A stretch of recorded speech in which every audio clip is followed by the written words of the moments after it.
Queridos, um bom café a todos. Eu estou tomando café com Fernando Pessoa, né? Não é para passar inveja, claro. Não existe isso no meu coração. Mas quem tem um? Que bom. Feita a introdução, vamos ao tema da aula de hoje, começar a aula. Finalmente. Falaremos sobre a separação entre técnica e arte no mundo moderno. A tal cisão entre o saber antigo e pré-moderno e o saber moderno. De várias maneiras nós podemos abordar isso. Pelo que eu disse antes, uma delas é falar nessa tal noção separada de teoria e prática. Há várias maneiras de conjugar os saberes teóricos e práticos, tal como o entendemos no senso comum. Alguns deles, no senso comum, está em dizer, este é um conhecimento totalmente prático.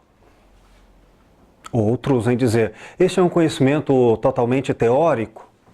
Há outros que vão falar em certos movimentos dialéticos em que uma hora é teórico, hora é prático. E, de certa maneira, se nos perguntarmos, por exemplo, se o que estamos fazendo agora é teoria ou prática, como responderiam?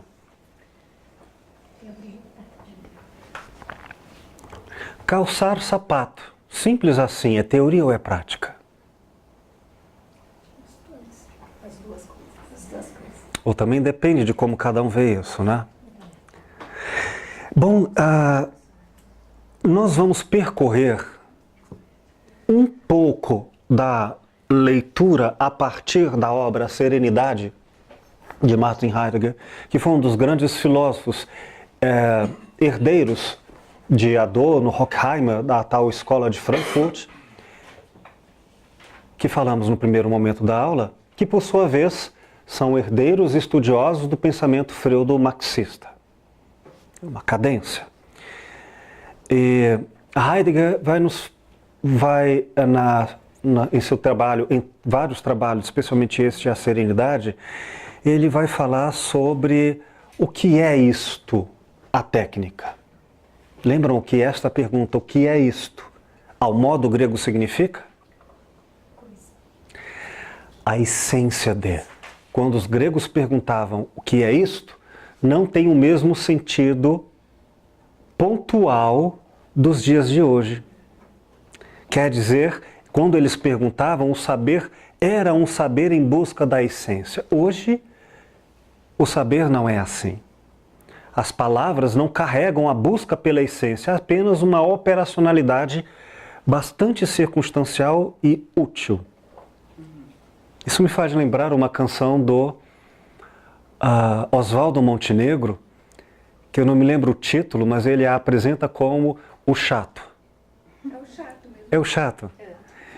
Aí ele diz que o chato é uma dessas pessoas que agora vou eu traduzir como um ser que busca a essência das coisas. Por exemplo, como deveria ser no senso comum uma fala meramente instrumental? Oi, como você está? O chato responde. Ele fala dele, o que ele está sentindo. Ou seja, era só uma pergunta, só para dizer oi, e mais nada, fica por aí. Ou seja, as palavras não são carregadas da essência da verdade. Então, o filósofo aqui, além de patético, é chato. Patético porque recupera o espírito de pathos, sempre buscando uma inquietude fundante da busca pela verdade. E chato porque ele procura coisas aparentemente inúteis, que estão na essência e não são tão imediatamente agradáveis ou necessárias. Bom, em busca dessa questão, eu quero antes falar um pouco sobre algo que vale a pena relembrarmos aqueles que já estudaram e outros apenas dar uma noção ampla. Na obra Metafísica de Aristóteles, ele fala que o saber tem o conhecimento, a episteme, tem dois tipos de naturezas. pode ser um conhecimento teórico ou um conhecimento, um saber prático. Teórico ou contemplativo, daí lembremos que a palavra teoria quer dizer visão, né? É uma visão, e esse espetáculo, a visão de um espetáculo, não é passivo. Como hoje poderíamos dizer, isso é meramente teórico, ou seja, é um conhecimento de deleite. Não, aqui, teoria é um conhecimento ato, profundamente engajado na existência, na transformação. Nesse sentido, pensar é um exercício, como relembrei a aula passada, uma ginástica, e terapêutico no sentido de procura a vida, a essência. Não é isento de grande esforço de ser. O conhecimento teórico, ele se refere a seres ou fatos que existem ou agem independentemente de nós. A ideia de contemplar quer dizer eu estou aqui e a coisa está acolá. A ideia de essência seria algo como Aristóteles tentando entender o que hoje chamaríamos de lei da gravidade. Como isto funciona? Eu estou aqui observando. É o que também poderíamos chamar, de certa maneira, científico. Qual é a causa disto? Quer eu queira ou não, isto acontece. A busca pela essência da realidade no qual eu observo, eu experimento, eu estou ali pesquisando. Nesse sentido é teorético. Isto é um conhecimento que vem da observação. É um conhecimento que vem da atenção de algo que independe de mim. É a busca pela verdade lá. A verdade que se desvela com o meu conhecimento. Então, eu não sabia, aí eu tiro a coberta ou a impossibilidade de conhecer. Eu descubro a causa, a essência das coisas. É uma ida à natureza, que os gregos chamavam de physis. O que pertence ao cosmos é o homem vai à verdade do mundo. Seja o mundo físico, o mundo religioso, não importa. A ida à essência. Então exige uma teoria, um pensamento para conhecer a lógica das coisas. Eis a obra de Aristóteles, que é o organon, a lógica. O conhecimento como a entrada na causa, a causalidade das coisas, do mundo. Há um outro tipo de saber. E, portanto, estamos vendo nos sentidos que não são atuais, né? Quando eu me referi à teoria, me referi a uma ação de conhecer a essência do mundo. Não quer dizer abstrato, viu? No sentido grego. Quer dizer uma atenção reflexiva, analítica. O outro saber é o prático. Este outro saber, ele só existe como consequência da nossa ação. O saber prático para Aristóteles é aquele conhecimento que eu produzo, não que eu localizo. Eu não descubro o conhecimento prático, eu fabrico. Então há coisas que eu descubro, independentemente de mim, o seu funcionamento e causalidade, e outras que é um saber que eu fabrico, que é prático. Nesse sentido, a medicina, por exemplo, é prática. Ela fabrica o conhecimento. Ela precisa da ação. Em que parte da medicina estou me referindo? Aquela que é clínica. Não existe sem ação. Ou o artesão, que faz uma cadeira, uma escultura, ele sabe porque faz. Bom, nesse sentido, na metafísica nós vamos perceber dois tipos de ações. Dois tipos de ações. Ações do conhecimento, né? Atitudes do conhecimento. Uma, ele chamou de praxis. O que é praxis? É quando o agente da ação, a pessoa, a própria ação e a finalidade dessa ação, para que ela serve, são inseparáveis. Isso é praxis. O agente, a ação e o propósito para o qual isso é feito são inseparáveis. Praxis, por exemplo, nós vamos ter a ideia do terapeuta nos dias de hoje. Eu vou ter um conhecimento no qual ele não existe sem mim. Eu preciso fazer parte. O conhecimento terapêutico, ele só vai existir enquanto eu o fizer. Ele não existe pronto em si. Ele é um movimento constante. E o propósito desta ação do terapeuta não é o outro como objeto apenas, mas é ele também como ator. Então, quando ele faz algo, ele também se faz. Vamos deixar claro aqui outras coisas, como praxis. A ação política. Na ação política, uma pessoa tenta encontrar movimentos, atitudes, exercícios que mudem a cidade. O benefício da relação do encontro entre as pessoas e seus interesses diferentes. Aquele que organiza, ele faz, ele próprio é ator. Ele tem que fabricar isso, porque não existe política como nasce das árvores. Ela tem que ser fabricada. Segundo, ela não vai existir sem uma ação. Ela não vai acontecer naturalmente, ela é artificialmente fabricada. E qual é a finalidade do homem individualmente político? Também não será ele o resultado e o efeito? Muito bem. Então, praxis é algo em que não há separação entre o conhecedor e a coisa conhecida. Não há separação.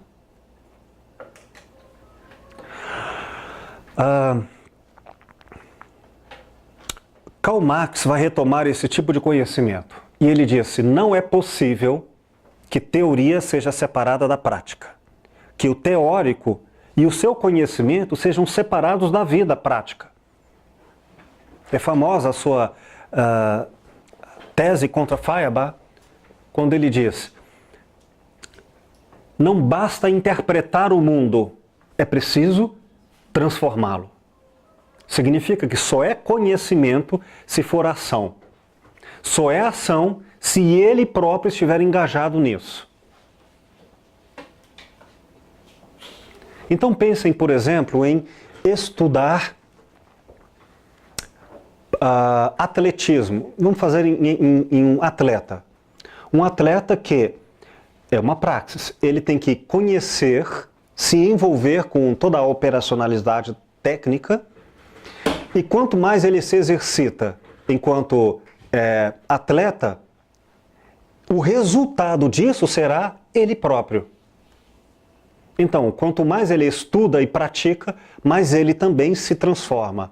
É um conhecimento no qual ele é essencialmente transformado. Ele e a coisa conhecida. Está claro, né? Praxis é, por exemplo, tornar-se um pianista. Não tem como ser pianista só na teoria. Então, é uma teoria que é prática e que quando você se torna um pianista, aprende o piano, você também se tornou pianista. Não tem como separar. É meter a mão na massa. O outro tipo de conhecimento é o que os gregos chamavam de tekne. Traduzindo para os termos em português nos dias de hoje, técnica.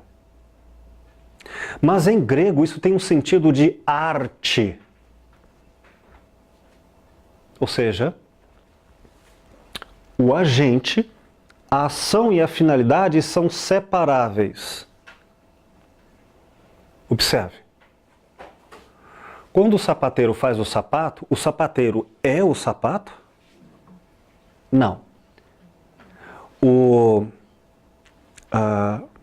artesão que faz, o marceneiro que faz uma mesa, ele é esta mesa? Não. Então, quando ele é técnico, ou no sentido grego de arte, ele faz algo cujo resultado não é ele, mas está ligado a ele. O artesão, ele se distingue do resultado do seu trabalho, mas leva consigo uma transformação. Então, quando o sapateiro faz sapato, ele se faz sapateiro. Quando o marceneiro faz mesa, além de mesa ser independente dele, algo que ele faz junto com a mesa. Quem? Ele próprio. Ao fazer a mesa, ele não é a mesma pessoa que era antes. Ele agora tem um conhecimento prático. E esse conhecimento é ele mesmo.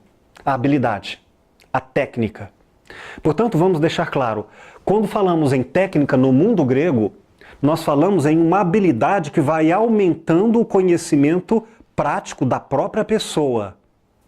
Logo, ter técnica no mundo antigo, ou ter arte no mundo antigo, é tornar-se uma pessoa vividamente mais qualificada com a própria técnica. Então, a ação técnica, ela não separa a pessoa, mas o objeto da técnica pode estar separado, mas não sem a pessoa. Nesse sentido, separa-se agora o conceito de arte técnica do mundo antigo, techné, do conceito de técnica no mundo moderno, segundo a qual o técnico pode operacionalizar uma máquina como uma máquina que faz sapatos e nenhuma das pessoas que faz parte da máquina, nos seus diversos processos, ser sapateiro. Você é capaz de, por uma técnica no mundo moderno, por exemplo, pintar um quadro, sem se tornar pintor. É meramente técnica. Não transforma a vida, não transforma em conhecedor aquele que usa a técnica, porque a técnica está completamente separada da pessoa. Está clara a diferença? Então, tanto na praxis, no qual o objeto trabalhado é a própria pessoa, por assim dizer, o próprio sujeito, quanto na técnica ou techné, arte grega, todas as coisas que são feitas, apesar de serem distintas da pessoa, elas não são isentas de autotransformação.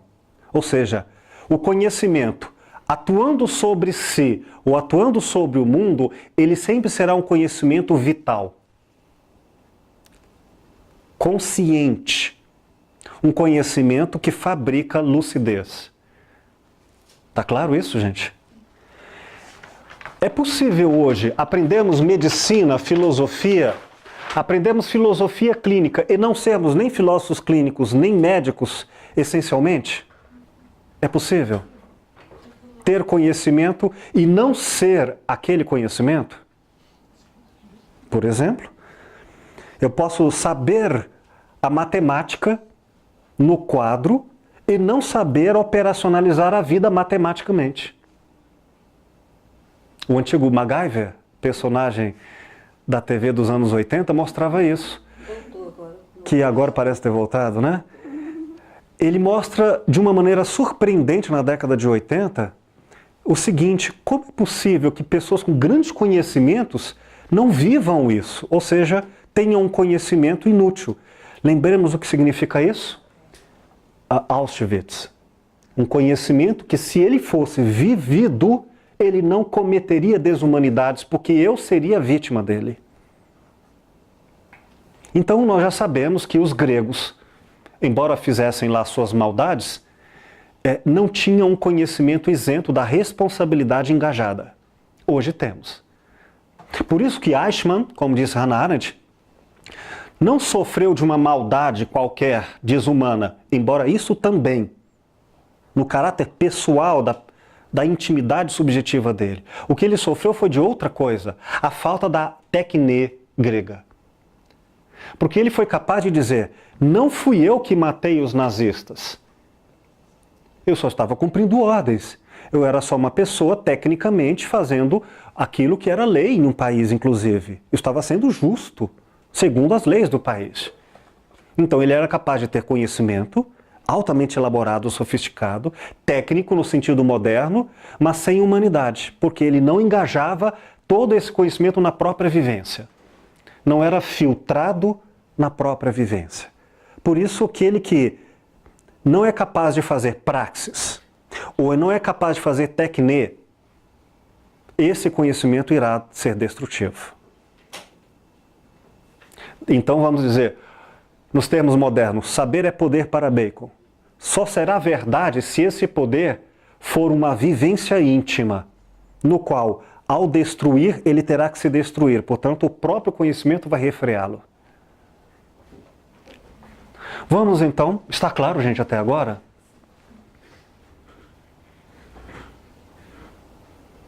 Dr. House seria um exemplo também? Do quê? Desse conhecimento separado da vida? Porque É o oposto. uma condição dele era não ter contato com Sim. os pacientes. Ele tinha uma equipe, né? Ele não queria ter a intimidade piegas, cheia de moralidades convencionadas pelo seriado, pelo menos a interpretação que eu vejo, mas ele exigia um conhecimento vinculado à vida. Ou seja, que as pessoas abandonassem as teorias fora da realidade e pesquisassem o contexto, a vida da pessoa e pesquisassem para além dos livros, ou seja, elas se engajassem nesse conhecimento. E o que ele queria mostrar é que esse tipo de conhecimento é trágico. Ele não está aí para tornar as pessoas boas, para fazer mimos a elas. Então, a tragédia implica em morte, a tragédia implica em catástrofes e do ponto de vista ético, ele não é uma pessoa dócil nos termos cristãos. Mas do ponto de vista da tecne, todo conhecimento para ele é vital. Tanto que, se a pessoa, por exemplo, quer ter uma vida saudável e ser um atleta e ela não vai ter, fala, então vou deixar bem claro, você não vai ter. É trágico. Como os gregos fariam. Mas não é uma figura dócil. Vamos, a partir de Heidegger, tentar chegar àquilo que vamos chamar de filosofia clínica. E quero dizer a vocês que eu não farei um estudo sobre Heidegger. Eu estarei apenas dialogando a partir de Heidegger para chegar onde nos interessa. A consciência da técnica em filosofia clínica, tá bom? Isso tudo aqui está nos textos, como vocês já viram. Para Heidegger, há duas modalidades do pensamento. O pensamento calculante ou analítico e o pensamento meditante e reflexivo.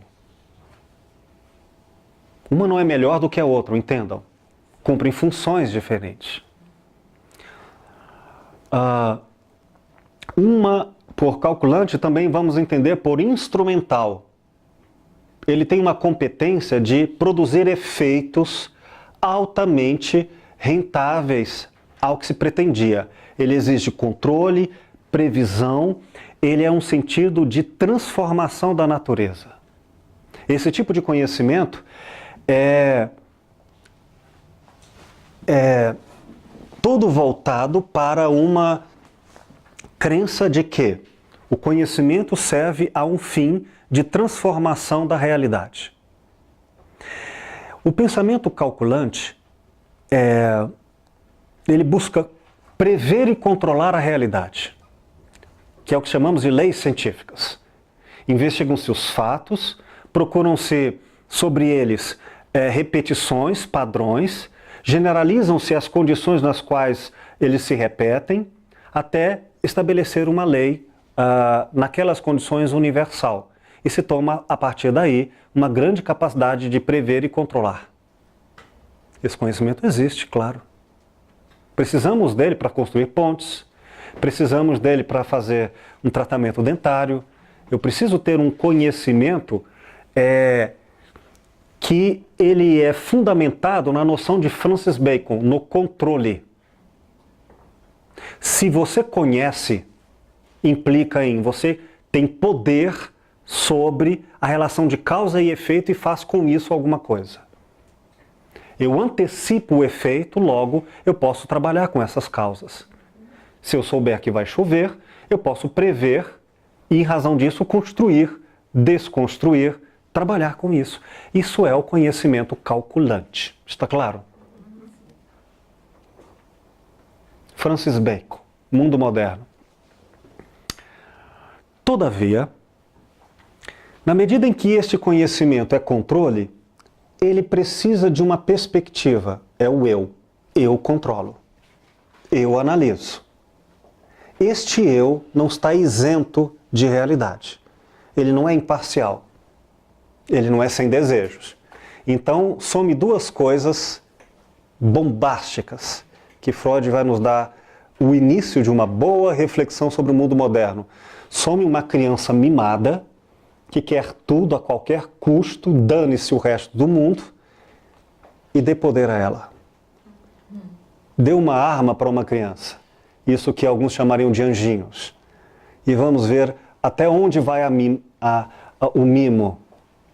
Bom, se já conhece alguma coisa disso na chamada adolescência difícil, experimentem quando esta adolescência vira presidente americano.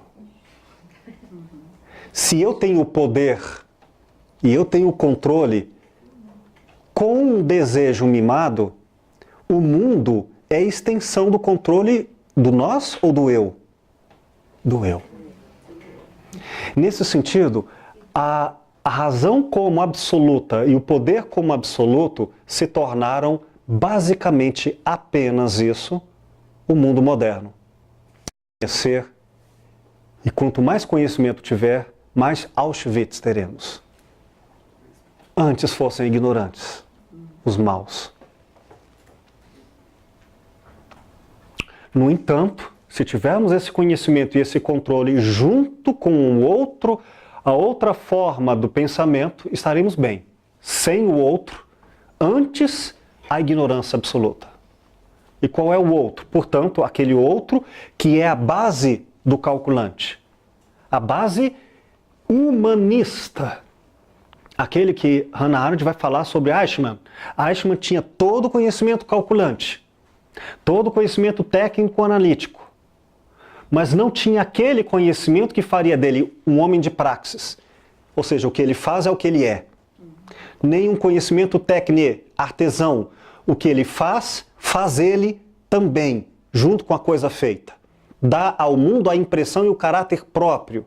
Ao fazer o sapato, ele se faz sapateiro. Ao matar o nazista, ele se torna assassino.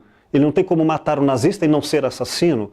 Isso, que é o conhecimento da técnica artesã, a techné, Eichmann não tinha. E que nós não temos, em grande parte. É por isso que nós sabemos muito e somos tão pouco sábios, ou nada sábios, ou tão estúpidos.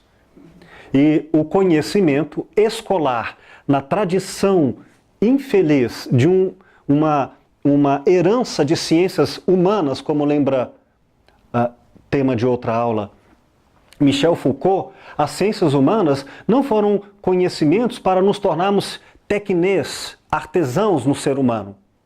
Não foram conhecimentos de praxis para nos tornarmos capazes de fazer a nossa própria humanidade. Foram conhecimentos trazidos para controlar e conhecer e fabricar a subjetividade do outro, segundo interesses úteis. Nesse sentido, qual é o outro saber que é a alma da filosofia? A alma, para os gregos, de todo o conhecimento. A ciência, a religião, todo o conhecimento artístico antigo, para os gregos, está submetido à pergunta da essência. Que é isto? Ora, o que é isto? Um vaso de barro é fazer um barro. Mas o que é isto é a essência do barro, da moldura. O segundo conhecimento é meditante, que é o conhecimento da techné, o conhecimento artesanal. Aqui está a filosofia clínica. Ele é praxis e ele é techné.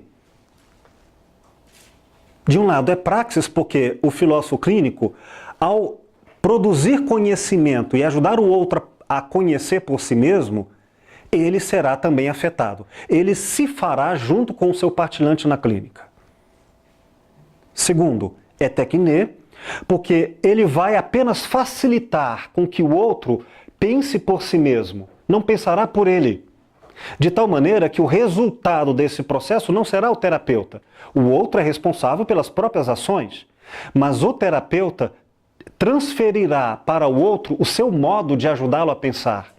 Ou seja, ele dará ao outro a independência da própria vida, mas não ficará ele independente disso.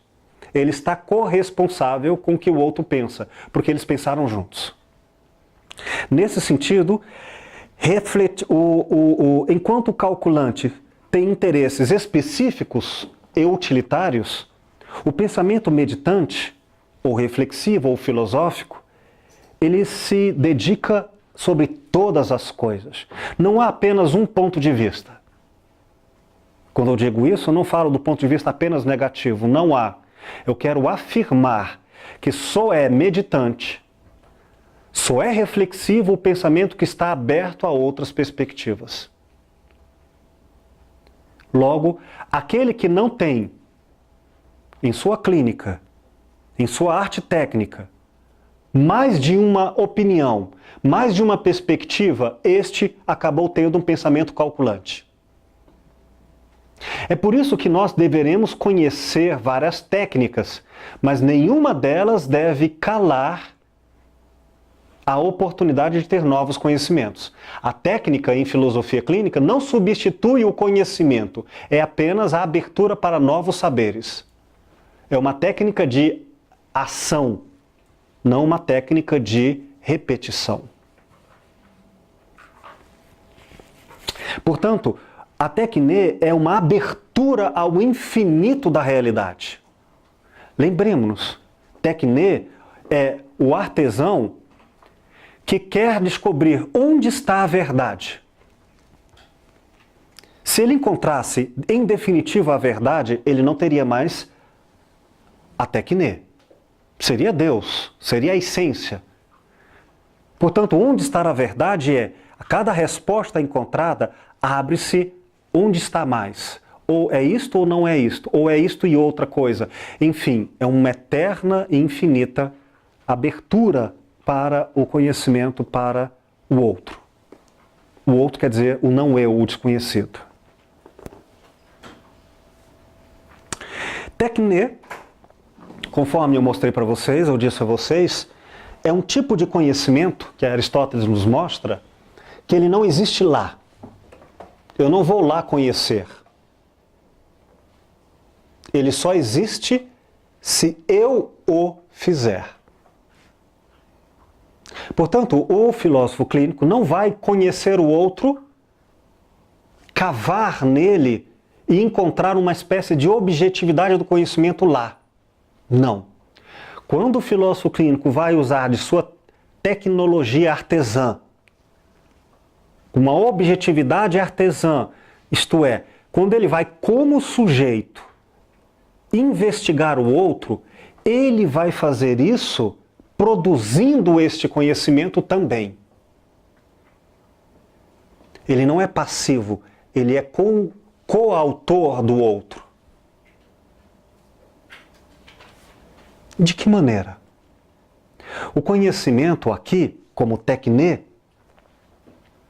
que é, os gregos, Aristóteles chamava isso de poiesis, o conhecimento que fabrica a verdade. Mas fabricar a verdade? Como assim?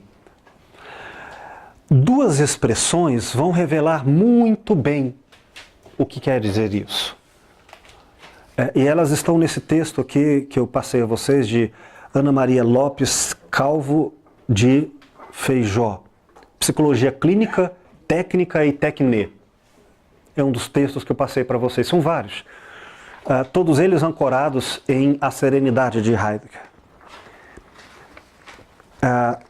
Aqui ela vai dizer que se houver uma psicologia clínica, ela não pode se furtar em antes recuperar o sentido filosófico da técnica. Para ser psicologia e não ser meramente técnica no sentido moderno, ela tem que ser tecne no sentido filosófico. Ou seja, uma psicologia clínica tem que ser, antes ou em sua base, uma filosofia clínica. Para quê? A fim de que a técnica não seja uma verdade pronta sem a pessoa caminhando junto. Bom, deixar vir a verdade à presença do ser. O que é isto?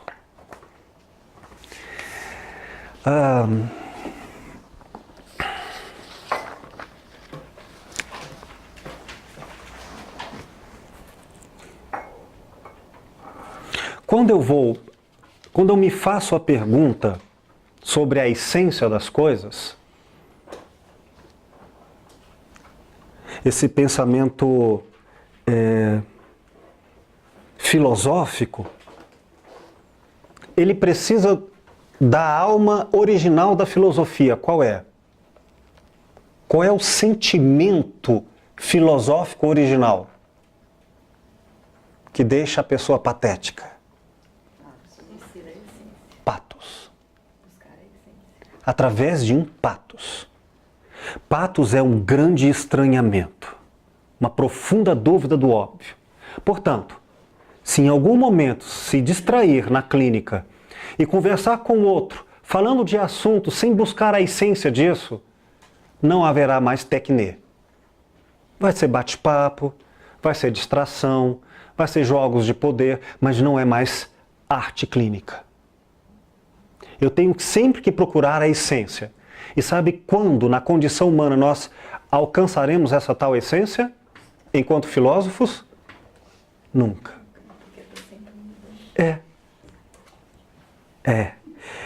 Ora, deixar vir à presença o quê? A objetividade.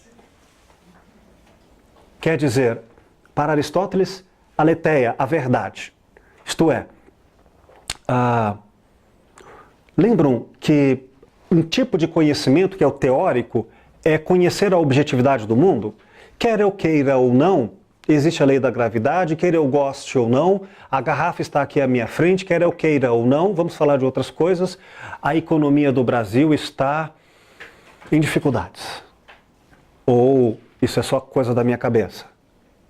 Existe esta objetividade do mundo. Nós vamos então deixar isso vir à minha presença. Sabe o que quer dizer deixar outro vir no meu livro, A Escuta e o Silêncio? Escuta. Crie um patos. Espera aí, a partir de agora, nada é óbvio.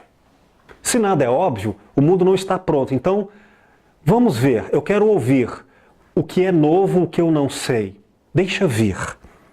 Deixa vir os fatos, deixa vir a realidade, deixa vir as coisas. É uma profunda escuta.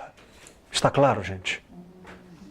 Não é uma escuta da voz, é uma escuta do eu não sei. O que está além aí que eu não estou vendo? Quando eu parar de buscar a essência, eu não mais escuto filosoficamente. A escuta filosófico-clínica é a escuta do eu não sei. É a escuta do outro. O que é o outro? Aquele que não sou eu. É sempre outro. E quando eu me conheci, agora que sei coisas que antes não sabia, hoje eu não sou outro para ontem? Eu cheguei à perfeição absoluta? Então há sempre um outro a ser desvelado que eu preciso prestar atenção para que eu veja? Então exige uma teoria, um conhecimento teórico. Parte do conhecimento é teórico, deixar vir. Lembremos dois conhecimentos, o teórico e o prático? Os dois não se separam como no mundo de hoje? O que é o teórico? É aquele que deixa eu ver o que existe. Deixa eu ver o que está acontecendo. Não é hora de julgar, não é hora de decidir, não é hora de determinar, é hora de aprender e escutar e receber. O filósofo clínico tem dois outros que ele vai acolher e prestar atenção. Me fala que eu quero ouvir. O que é isto? Um é a estrutura de pensamento do outro, o jeito dele. Bom, é você, eu não lhe conheço, ou o que eu conheço é só o óbvio que eu projetei. Então, deixe-me conhecer você por você. Deixa que o estranho, o outro, o não óbvio, me assombre. Nossa, não para melhorar ou piorar, mas como assim? É desse jeito assim para você? Um dos patos mais extraordinários que eu tive na vida, quando um adolescente me disse que não gostava de chocolate. Eu fiquei patético. É outra coisa, é muito Joe. De outro mundo. Até hoje eu olho para aquilo e eu não entendo. Eu tento entender, mas eu não entendo. E que se alguém falasse outra coisa para mim assim, olha, eu matei meu filho, mas você sabe, a gente tem que fazer isso de vez em quando.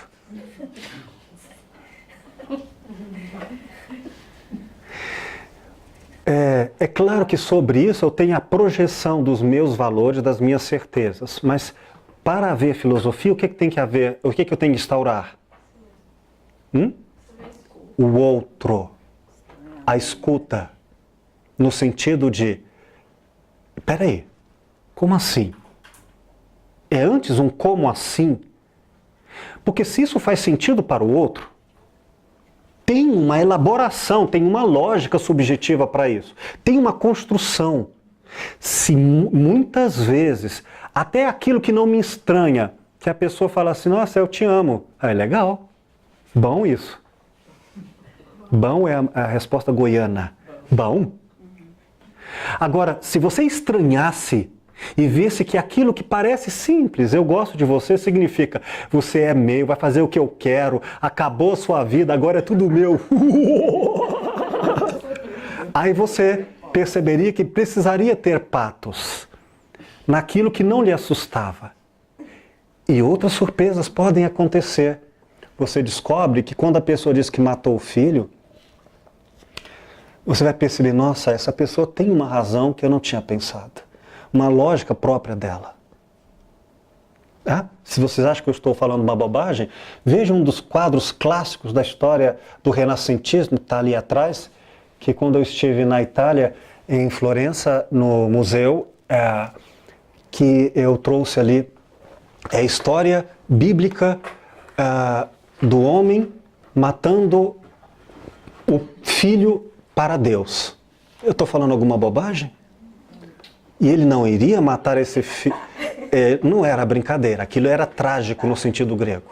E para Deus eu tenho que matar esse filho. O filho de Abraão. Ora, não menoscabamos o que quer dizer o outro. O outro não é o que eu penso. O que eu penso não é outro. Até quando eu descubro que eu não pensava aquilo mesmo, eu sou outro para mim. Portanto, a primeira parte do conhecimento é teórico. Você tem opiniões, ok, mas agora não é hora de falar, é hora de abrir-se para o que a realidade tem para lhe mostrar. Uma dessas apresentações do outro chama-se estrutura de pensamento na filosofia clínica. A lógica subjetiva, o jeito de ver do outro. O outro chamamos de bases categoriais. São as características da realidade em torno da pessoa, o lugar, as circunstâncias, o tempo, as relações que ela tem, o assunto e a perspectiva que é tratado. Por exemplo, se a gente falar assim, eu me casei, nos dias de hoje, esse assunto, esse tema está em relação a certas interpretações, está numa circunstância que não são as mesmas da China no século XIII, que casamento era outra coisa. Então a palavra não é só uma subjetividade própria, ela é uma história, uma cultura. Um exemplo bem didático de um caso clínico que eu atendi, no qual uma garota, 20 anos, 19 anos, disse assim, eu tinha uma vizinha que era muito rica. Vocês entenderam o que ela disse? Pois bem, o que ela quis dizer com vizinha, eu não sei se é muro, se é 10 quilômetros, se é vizinha de internet, olha o contexto. O que é isso? Deixa eu ver, me conte, deixa eu entender. E depois ela fala rica. Tá, o que quer dizer rico? Aí ela usa um critério como um marcador subjetivo, é assim para a estrutura de pensamento dela, e que me permite ter um critério objetivo nas bases categoriais do lugar e da época. Bom, então ela chamou de rico, de rica a vizinha, porque ela tinha um balanço de ferro, desses de Parques. Era isso que era, ela era tão rica que tinha um balanço de ferro, com bases de ferro, e um balanço para sentar e pular, e balançar. Isso é para você o que é rico? Oh, coitada. Toma iogurte. Não é? Assim, não só, na nossa época. Na época sim. dela de criança. Não, adulto, 19 anos. E nos dias de hoje. Então, se isso, nas bases categoriais do mundo objetivo, é o que ela está chamando de riqueza, então agora eu tenho o parâmetro de interpretação dela para entender vários outros parâmetros. O que eu estou falando? Que a primeira parte, não é a primeira em ordem, é uma parte da realidade deixa vir a verdade, o conhecimento, a presença do ser. Eu me abro para a escuta do que existe, independente de mim, é o outro. Tá claro, gente? Pegaram isso? Will, só uma coisa que me fez pensar na filosofia clínica essa semana. Aquele fato do rapazinho ir lá e matar a menina que ele queria, né, na escola. Tá. Aí o advogado, quem lá, virou para ele e falou assim, poxa, mas uma coisa que vai pesar muito contra você é a quantidade de tiros que você deu nela. Certo. E ele deu a resposta, ele falou assim, mas eu dei muitos tiros nela porque eu não queria que ela sofresse. Uhum. Não saiu isso no Interessante. entrevista. Você vê como que é diferente, né? Você podia imaginar. É uma surpresa. Tiros, é muito desumano, né? Pra que tanto? Não, eu dei muitos tiros nela porque eu amava ela e não queria que ela sofresse. Então, e nós vamos ver tantas coisas assim. Tem gente que, por exemplo, se separa da pessoa que ama por amor. Enfim, a primeira parte é teoria, no sentido grego. O advogado estudou bem, A primeira parte do conhecimento em clínica é eu não julgo, eu não prejulgo, eu quero deixar vir a verdade, deixar vir os fatos. Fatos psíquicos, fatos sociológicos, fatos subjetivos, deixar vir. Agora é só hora de colher, na historicidade do outro, tudo o que eu puder aprender da sua fala diretiva como sujeito e da fala contextualizada da sua época e contexto e circunstâncias no qual o indivíduo faz sentido em seu discurso. Teoria, no sentido grego. Agora vamos à segunda parte. Deve o filósofo clínico, em sua tecne, teoria e tecne, deve levar à frente na produção do conhecimento. Ou seja, conhecer no próprio ato de produzir o conhecimento. Então ele tem que fabricar um saber. Ele tem que não descobrir, ele tem que fazer um sentido de realidade. Ou seja, eu recebo a realidade com todo o discurso e narrativa do outro em linguagens verbais e não verbais. E aí eu tenho que me colocar agora uma tarefa. O que ainda não está presente? Ou melhor, está aí, mas eu não consigo ver. Qual é a potência que está aí para ser desenvolvida? Qual é a essência que precisa de um trabalho meu para ela se manifestar? Os gregos vinham assim. Eles olhavam uma pedra de mármore e imaginavam que já estava pronto a escultura lá dentro. Aí eles teriam que fazer uma ação para retirar tudo aquilo que não era a escultura, a fim de que aquele conhecimento, o fazer, a arte prática do artesão de fazer a escultura, não era passiva. Ele tinha que fazer aquilo que já estava lá. Vamos fazer dessa escultura a própria subjetividade? Vamos dizer que uma pessoa chega à clínica e fala assim, olha, eu queria sentir, pensar, eu queria entender, eu queria saber e agir, eu queria deixar de me apaixonar por uma pessoa que me faz mal, eu queria isso, isso e aquilo. Ora, estamos diante de uma tecne. Eu tenho que encontrar uma forma de dizer como produzir nesta pessoa, pela ação dela, junto com a minha, um conhecimento que já estava lá. Ou seja, ajudá-la a pensar do seu próprio modo. Porque quando ela diz, eu queria saber matemática igual Einstein, e se ela não tiver essa potência matemática, isso não vai acontecer.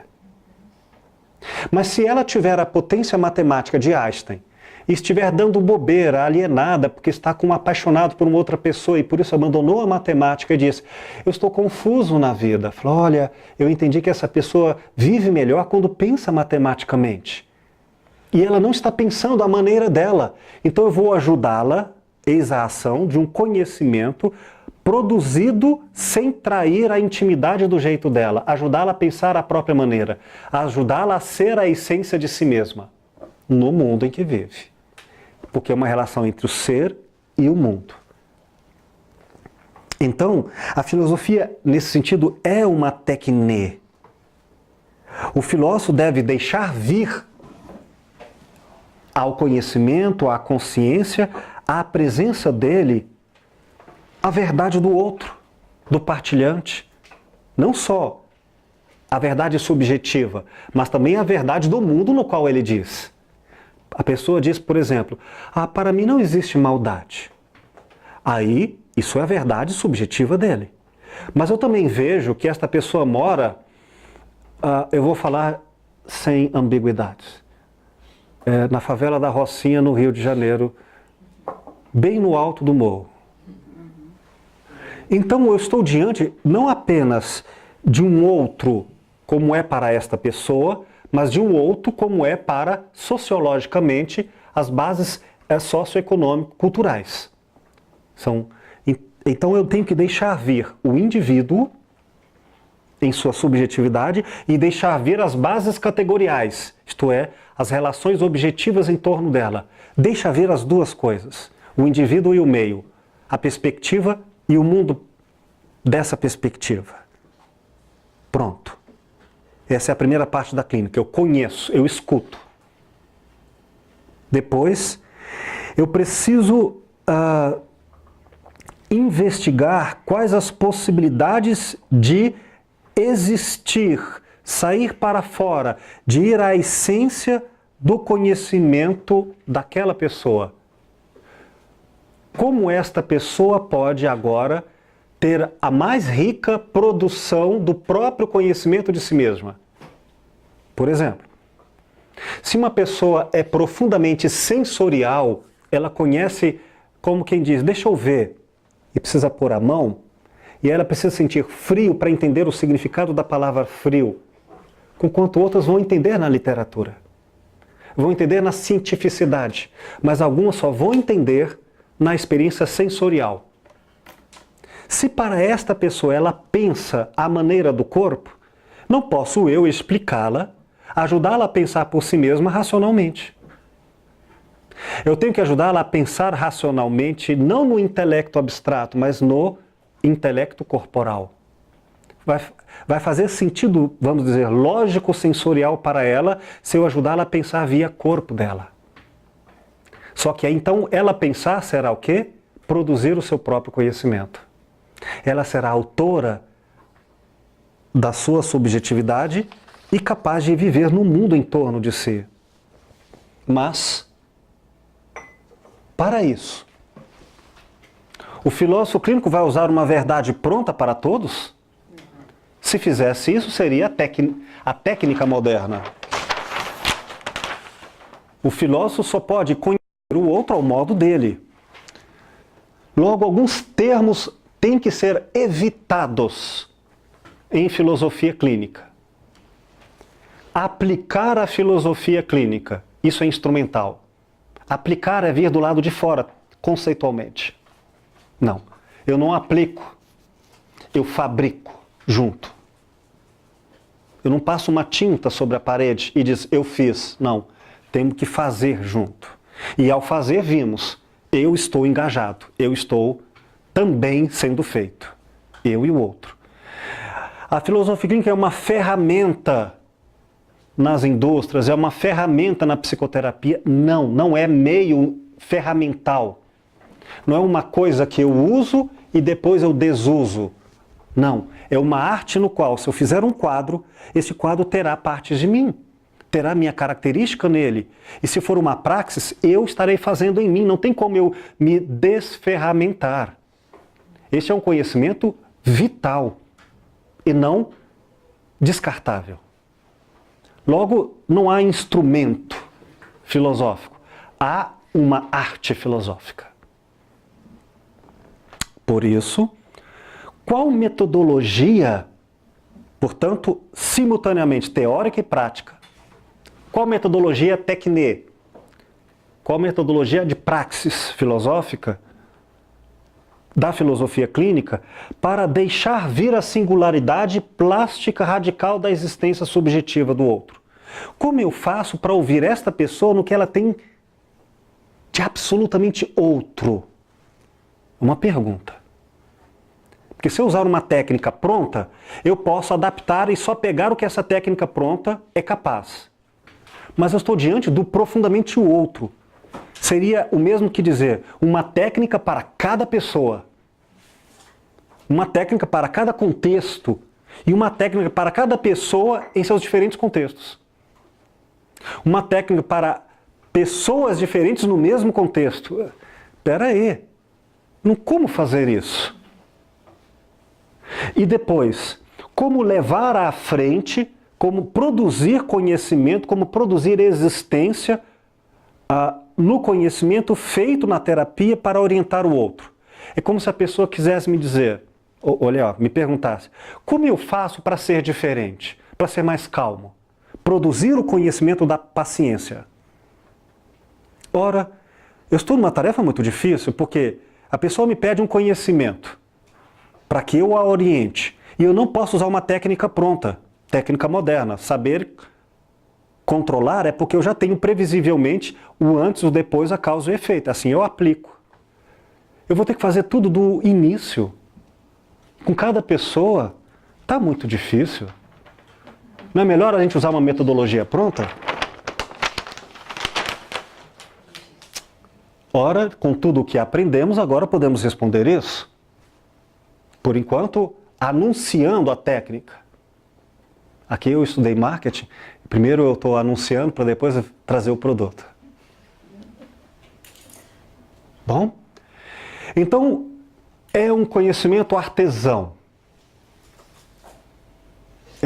Eu abandono as meras opiniões que os gregos chamavam doxas. Eu não vou negar, eu tenho opiniões, posso continuar tendo, mas o fato é que eu tenho que ir além da opinião e ter conhecimento, objetividade da subjetividade do outro. Tecne, isso é, fazer uma cadeira como marceneiro, não vai ser feito de qualquer jeito. Tem pressão, tem madeira, tem conhecimentos, portanto tem objetividade. É uma clínica filosófica, então ela é objetiva. Não é cada filósofo clínico acha o que é, pensa do seu gosto e faz o que quer. Não, é método. Há um método comum em todos os casos clínicos. Isso é método. Ou seja, você vai aprender a fazer a semelhança do artesanato como marceneiro, você vai aprender a metodologia, a arte de lidar com a madeira. Mas cada obra será diferente. Método sem instrumento. Método não instrumental. Muito bem. Ou seja, o instrumento será vital. Será vital. Cada instrumento, por assim utilizado, será o próprio eu, a própria pessoa, ou o resultado dessa instrumentalização, nos termos antigos, será vida. Nunca, jamais coisa. Portanto, não é totalmente previsível. embora haja alguma previsibilidade no método, ela é livre pela sua característica de ser outra, ao infinito. E dá resultado, né? É. O resultado propriamente não há, no sentido prático, no sentido utilitário. Há algo que vamos chamar de potência. Há mais vida ou menos vida. Bom, então nós precisaríamos de uma tecne, um conhecimento operativo com alta objetividade, para não ser cada um faz o que quer porque acha. 2, ela tem que ser uma praxis. Isto é, nunca o filósofo clínico poderá atuar no outro sem que ele próprio, simultaneamente, seja também uma ação nele próprio feita. Não há uma relação sujeito-objeto, há uma relação sujeito-sujeito.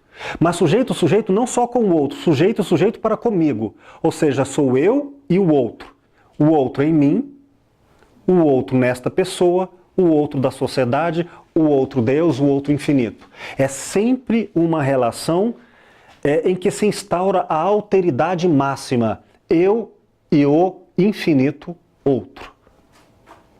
Sempre será uma relação no qual nós estamos em transformação. A clínica não opera em mim. A clínica não é operada no outro. A clínica é operada entre nós. E o autoconhecimento? É entre mim e o meu outro, entre nós. Entre uma verdade previamente estabelecida e um infinito desconhecido, entre é o movimento da vida. É o espaço da liberdade, do conhecimento e da produção. Portanto, entre significa caminho. Sabe o que quer dizer a palavra método, de metodologia em grego? Caminho. Por isso que nós estudamos na aula passada que a filosofia clínica, e toda a filosofia é essencialmente terapêutica, é essencialmente um caminho para a produção do ser. Hoje nós informamos filosofia nas universidades, teóricos, mas não formamos seres que se transformam e transformam o mundo. Portanto, não há filosofia, muitas vezes, na erudição academicista dos dias de hoje. Ora, essa relação entre o eu e o não eu é entre o eu e o próprio eu. Às vezes eu não sou eu mesmo. Eu não me apropriei de mim mesmo, sou eu e o mesmo. Mesmo de mesmice, que é igual. Eu e o meu óbvio. É óbvio que eu sei isso, é óbvio que eu sei aquilo. Agora, quando eu me aproprio, e quem coloca isso muito bem, se alguém quiser ler, nas obras completas, na poesia completa de Fernando Pessoa, numa das introduções, eu acho que é de Alberto Caeiro, depois eu posso mostrar para vocês, ele faz uma distinção entre eu mesmo e eu próprio. Muito bonita. No qual eu próprio é eu me aproprio. Não é nato, é fabricado. Então, o autoconhecimento não é óbvio.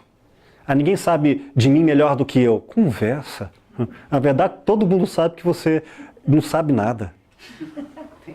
Ou seja, eu mesmo não é eu próprio. O eu próprio exige toda a tarefa no qual eu sou um desconhecido para mim mesmo, e parte desse conhecimento eu tenho que me escutar, e a outra parte, me fazer. Sempre juntos. É tecne e praxis. Esse outro é o mundo e os outros saberes. Se há questões psiquiátricas, médicas, quem sou eu para substituir a escuta de uma outra metodologia e dialogarmos juntos? Você disse que praxis é inseparável. Sim. Né? E disse também que o filósofo é o coautor do partilhante. Aham. Né? Sim. Como é que pode ser coautor se não é separado? Nós temos tecne. Pode ser praxis. Tecne eu concordo, não tem nada a ver. Sim, praxis. Por quê? Quando eu digo coautor, eu não fabrico o conteúdo da subjetividade dele. Eu quero dizer que o tal conteúdo da subjetividade não é de ninguém. É da vida. Então, quando eu ajudo o outro a pensar, ele vai pensar com esta minha presença. Nesse sentido, nós somos seres duplos, seres de alteridade. Não sou eu e você. É quando eu vejo algo diferente de mim, quem que eu percebo? Eu. Aí Aí você se coaduna. Coaduna de maneira a sempre, para todo sempre, eu e não eu coexistem. Eu e outro coexistem. Quando o eu não tem o não eu, quando ele é absoluto, é o saber calculante. Tudo é meu controle, tudo é segundo o meu projeção e controle do meu eu. Por isso, quando eu ajudo eu me ajudo. Quando eu ajudo o outro. Seja o outro sociedade, vida, porque não há um eu moderno que é a fábrica ilusória da individualidade átomo. Todo eu é no mínimo duplo. Então naquela relação são separados. Em todas as relações, especialmente na clínica. Do filósofo clínico compartilhante. Sim. Naquela relação ele é praxis, porque ela é inseparável. É, mas o filósofo clínico não é um agente de consultório, ele é agente na vida. Então ele nunca se separa do outro. Ele se distingue, mas está sempre em conjugação com a vida, com a responsabilidade. Por isso, conhecer é se responsabilizar por. Por isso que, em filosofia clínica, a ética é a base desse saber. Porque a ética é poética. A ética é praxis. Então, eu antes me responsabilizo com o que eu não sei e ter cuidado no ato de conhecer, do que eu primeiro tenho que conhecer para depois cuidar. Se eu conhecer você antes de cuidar de você, o que eu tenho sobre você não é o outro, é o quê? O mesmo. Aí, ao conhecer você, eu vou aplicar a minha extensão de conhecimentos previamente julgados. E você se torna meramente objeto do meu controle e saber. Você ou eu, tanto faz. Aí você diz o outro é estranho, né? É. Agora, quando eu tenho que conhecer o estranho, eu tenho que deixá-lo vir, respeitá-lo, acolhê-lo, ouvi-lo. O que é isto? Perguntando pela essência. E a resposta, responsere, dar resposta a, quer dizer ser responsável com isso. Então eu me vinculo. Então, a ética é anterior à epistemologia. Cuidar do que não se sabe como ato de conhecimento é anterior ao conhecimento. Até porque eu nunca terei esse tal completo conhecimento. Mas sempre terei, diante de qualquer desconhecido, cuidado. Logo, todo conhecimento em filosofia clínica sem ética como base é a educação em Auschwitz. É um conhecimento que mata o outro, a vida e o infinito. Ora, concluindo, cuidar da qualidade subjetiva na relação entre nós, na interseção, é deixar vir o outro e saber ir até ele, sem desabitá-lo. Saber ir até a casa do ser, que os gregos chamavam de ethos, ética. Eu vou ao seu ser. Eu vou ao ser da realidade. Eu vou ao ser da vida. Eu vou ao meu ser. Ou tiro o meu, o seu. Eu vou ao ser. E eu só posso ir quando eu deixo ele vir. Então é uma relação.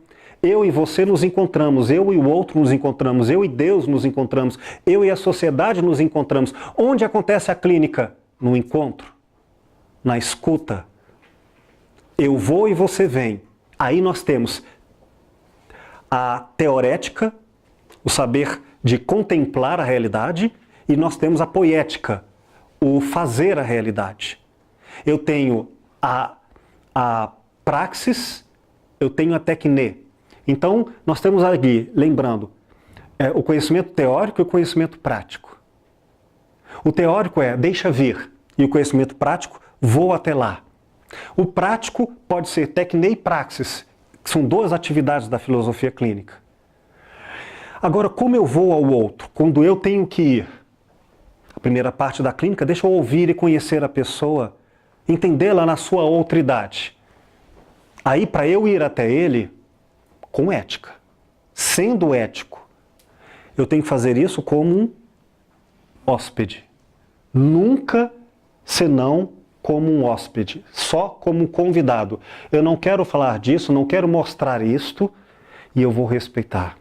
Eu só vou enquanto ele, o outro, dialoga comigo, e não ele sem ele. Ele desabitado do seu direito de dizer, até aqui eu convido você para a minha intimidade, a partir daqui não. E não estou falando da vontade qualquer, estou falando da intencionalidade, termos que ultrapassam o eu quero ou não quero. Porque senão a pessoa pode dizer, eu quero que você me seduza. Mas esse é um querer que não atende outros quereres. Então não é a vontade, eu quero, é o respeito.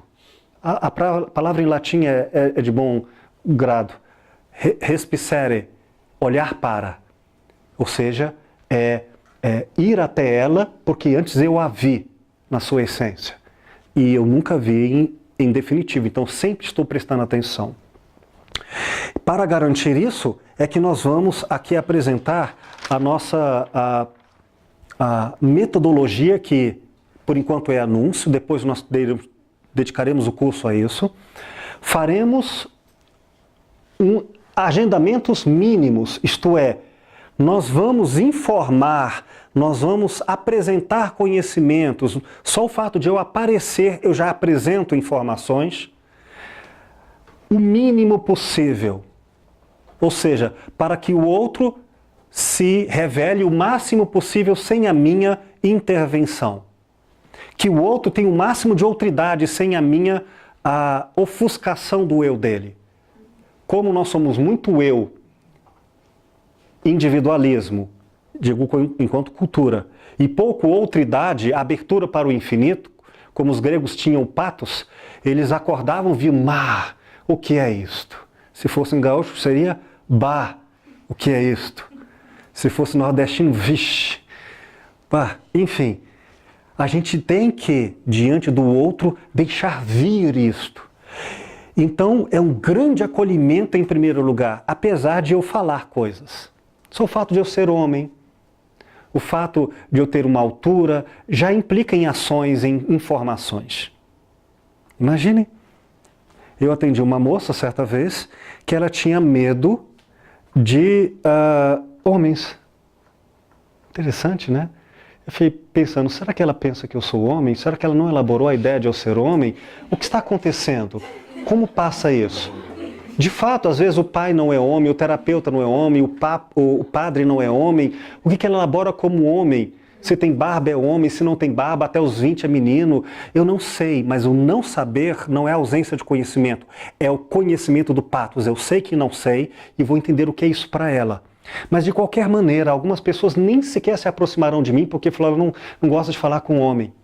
Então é um agendamento, é uma informação que já é anunciada como, querendo eu ou não, o fato de eu falar português e não falar alemão, já é um mínimo, que eu tenho que colocar e não tem como eu não colocar ao existir. Seja como for, eu vou escutar e um dos métodos que vamos desenvolver é a fenomenologia, que é deixa vir a realidade, deixa eu prestar atenção. Nós vamos estudar isso depois. E significa que ter um patos vai implicar, e aqui será tema de outra aula só sobre o método fenomenológico, epoquê, que os gregos chamavam de está chegando tanta informação, tem gente que está recebendo tanta informação, que agora a primeira coisa que eu tenho que fazer é, eu não vou decidir nada, eu não vou ter verdades absolutas sobre nada, eu vou apenas suspender meus julgamentos de verdade e ficarei com a escuta. Ou, em outros termos, neste momento eu estou para acolher, aos poucos e na medida de uma praxis, é que eu vou ter conhecimentos junto com o outro, a partir da relação com o outro e nunca sem, entre nós, uma relação. É nesse sentido que concluo a aula de hoje, mostrando um cenário no qual a filosofia clínica é um profundo conhecimento ato de amor. Não piegas do gostar ou do não gostar, mas do amar a verdade do outro. E se a filosofia é tida como amor à verdade, ao conhecimento, a filosofia clínica é um profundo amor à verdade do outro. Ajudá-lo a pensar e a tornar-se o mais potente e autêntico de si mesmo, seja lá o que for isso, é grato e merece todo o nosso patos, carinho e cuidado. Muito obrigado, gente.